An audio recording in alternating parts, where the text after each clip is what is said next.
পাতলা খিচুড়ি ছাড়া আমাদের ইফতার কিন্তু জমেই না। আমাদের খিচুড়ি, পাতলা খিচুড়ি লাগবেই লাগবে।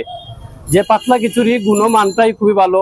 আপনারা যদি পাতলা খিচুড়ি ইফতার সময় না খান, অবশ্যই এটা মিস করবেন। সিলেটের জিলাপি চাহিদা প্রচুর চাহিদা, ছোট বড় খালি জিরা, সাদা জিলাপি, এগুলো প্রচুর চাহিদা।